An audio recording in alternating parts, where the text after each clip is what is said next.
শীতকাল আসতেছে আর আমরা জলপাই ভর্তা খাবো না, তা কি হয়? হ্যালো, আসসালামু আলাইকুম গাইস, আপনারা কেমন আছেন? আশা করি আপনারা আল্লাহর রহমতে ভালো আছেন। গাইস, আজকে আপনাদের আকি আপু নেই, তার বাঁচতে বলছি।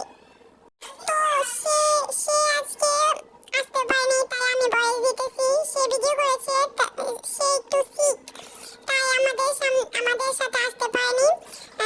এখন আমরা দেখেন ভর্তা বানাইতেছি। আজকের জন্য আপনাদের আখি আপুর পেজে দায়িত্ব আমার। তো আপনারা দেখতে পাচ্ছেন আমরা জলপাই, মরিচ, তারপর এখানে আপনাদের আখি আপু রং করতেছিল, তারপর শুকনো মরিচ, লবণ, বিট লবণ নিয়ে নিয়েছি। তারপর দূর ভাই, আমি আপনাদের আখি আপুর মতো আমি এই কথা কইতে পারি না, কারণ শুদ্ধ ভাষায় এখন আপনাদের সাথে গাজীপুর ভাষায় বলবো। আপনারা দেখেন আমরা চিনি, লবণ সবকিছু একসাথে নিয়ে এমনি কুস্তি করতে করতে দেখেন কি করতেছে। আপনাদের আখি আপু এইসব করছে, আমি শুধু ভিডিও করতেছি, আবার হাতে নিয়ে দিয়েছে, আবার ওইসব রং করতেছে। কি একটা অবস্থা শিখ হয়ে।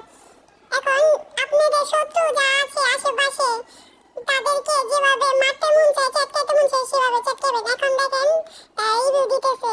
আচ্ছা, যাই হোক, আল্লাহ হাফেজ।